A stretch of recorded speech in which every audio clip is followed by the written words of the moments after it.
Hello students, hope you are doing well.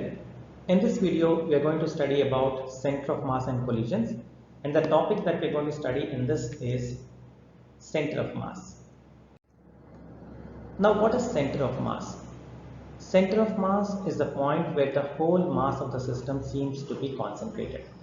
Right? Now, why do we have this situation of mass being concentrated coming into picture?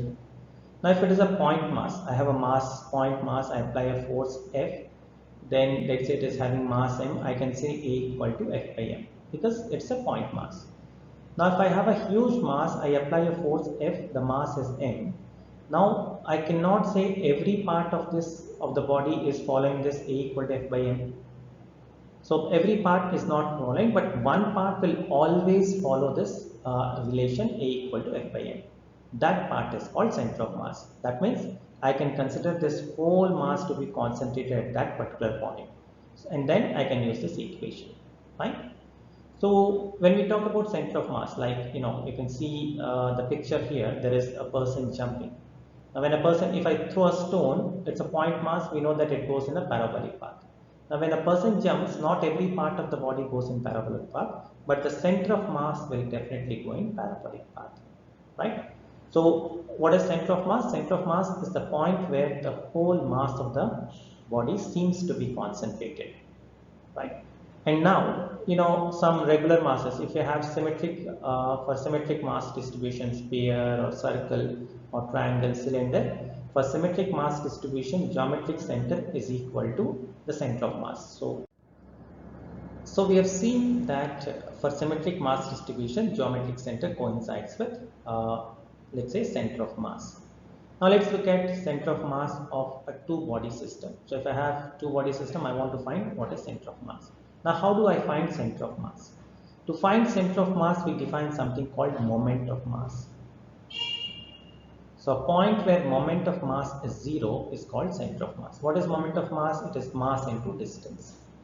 So about center of mass, the moment of mass will always be 0 because the whole mass is concentrated at the center of mass, so there is no question of the distance coming into picture. Distance becomes 0.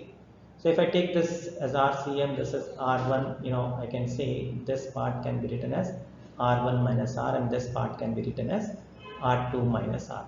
So what is moment of the system? Total moment of the system is R1 minus R plus M into R2 minus R is equal to 0. So from this I get R equal to M1 R1 plus M2 R2 by M1 plus M2. This is where we have taken R as position vector.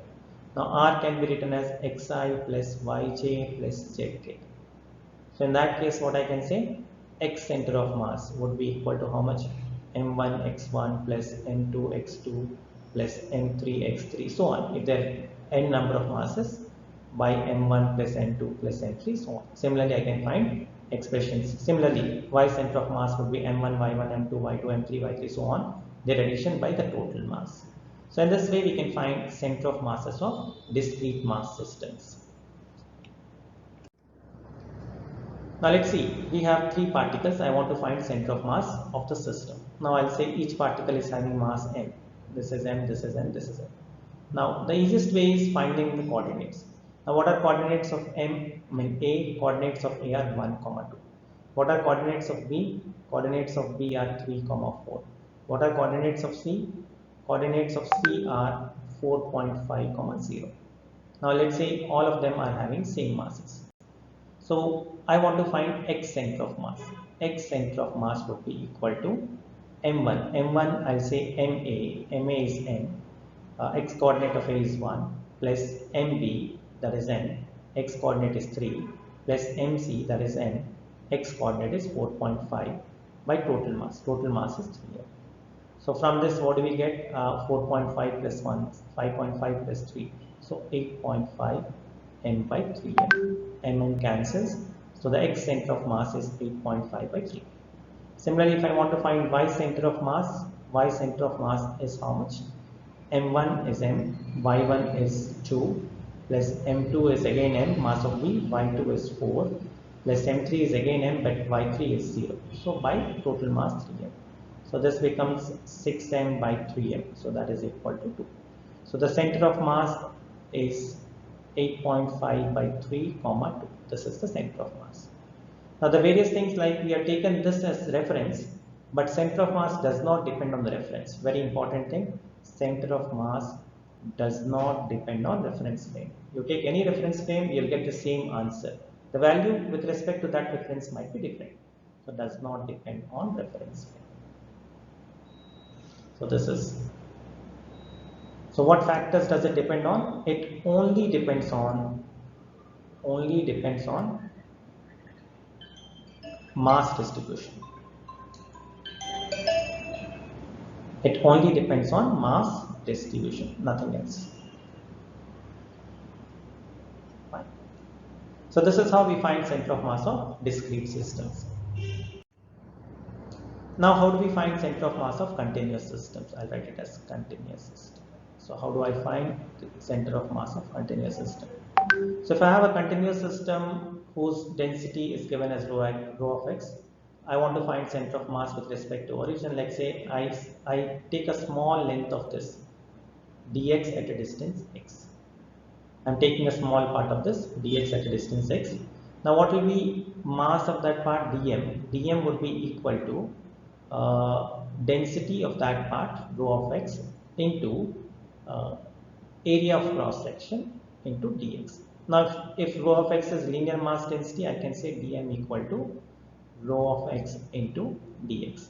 If rho of x is linear mass density. If it is the mass density, normal density, then I have to consider area. So here we'll assume that rho of x is linear mass density. And let's say rho of x is equal to, I'll say rho x. So rho of x is equal to how much? Rho x. That means density at a distance x is equal to rho times x, where rho is a constant. So if you are getting confused with rho x, I'll write it as ax, where a is a constant. So I want to add all these masses. So if I want to find center of mass, how do I find center of mass? m1, x1, m2, x2, m3, x3, so on. So because it is continuous mass, I'll integrate from where to where x changes from a to b. M1 x1, instead of m1 x1, I'll write x dm by total mass is how much? Integral a to b dm. So this would be center of mass. Now let me find out in this particular case. In this particular case, x center of mass would be equal to integral a to b. Rho of x is how much? I have taken rho of x as ax. Dm is ax dx into x. So that becomes ax square by integral a to b. Only dm is how much? Ax dx. So that will be equal to integral. I'll just find the integration of x square is how much? X cubed by 3 from a to b by integration of x is x square by 2 from a to b. So a cancels. So I'll take it. This can be written as 2 by 3 into x cube. X cube would be b cube minus a cube by b square minus a square. So the center of mass of this particular rod would be 2 by 3 times b cube minus a cube by b square minus a square. Now we have mass situations where they ask you what is the center of mass of a given structure when a part of it is taken out. So how do we solve this situation? Let me take a circular disc of mass m and radius r. Out of this, I cut out a disc of radius r by 2. I want to find what is the center of mass of the system with respect to the center. I'll assume the center of the disc is 0, 0. The center of mass of the disc which has been taken out can be written as r by 2 comma 0, and the remaining part I'll write it as x comma 0. I'll assume mass of this taken part is m1. Now m1 will be equal to how much? Total mass by total area, that is pi r square in case of disc, into pi into r by 2 whole square. So pi r square cancels, I'll be left with m by 4. So what is m1? m1 equal to m by 4. So what will be m2? m2 will be equal to m minus m1, that is equal to 3m by 4. This is we know. Now if I add this small disk with the remaining portion, I'll get the complete disk. And where is the center of mass of the complete disk? At 0. So I can say center of mass of the complete disk equal to m1 x1 plus m2 x2 by total mass. So anyhow it is 0, so I can leave the denominator. So what is m1? m1 is m by 4 into x1 is r by 2 plus m2 is 3m by 4 into x2 is x, that's what we have to find, equal to 0. So m by 4, m by 4, I take it out. So what am I left with? R by 2 equal to minus 3x, or x equal to minus r by 6. Or the distance of the center of mass of the remaining portion would be r by 6 from the center. So this is how we find it for any situation. Here we are taking it as a its disk, it can be a sphere or any other structure. So I can consider the taken out sum of the taken out piece and the remaining piece to be the complete piece that was undivided. Now, how do we find velocity of center of mass? Now, velocity of center of mass is given by m1 v1 plus m2 v2 by m1 plus m2. So I can, I can extend it. I can write as sigma mi vi by sigma mi. So if we have discrete particles moving with velocity v, then this is what is velocity. Similarly, velocity along x, only I take velocity along x-axis, velocity along y, I only take velocity along x-axis, and so on.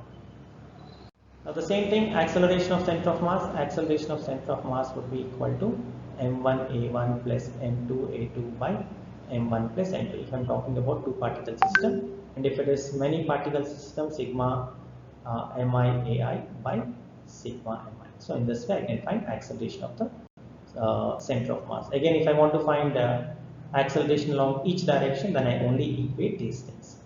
So this is what is about center of mass. I hope you could follow this. What all things we have seen? We have seen what is center of mass. That's the first thing. Then we have seen how to find center of mass for discrete particle system. Then we have seen how to find center of mass of a continuous mass distribution. Then we have seen a few examples where how do we find center of mass of a system when a part is taken out. And then finally we looked into the expressions of velocity of center of mass and acceleration of center of mass. Hope you could follow this. Thank you very much.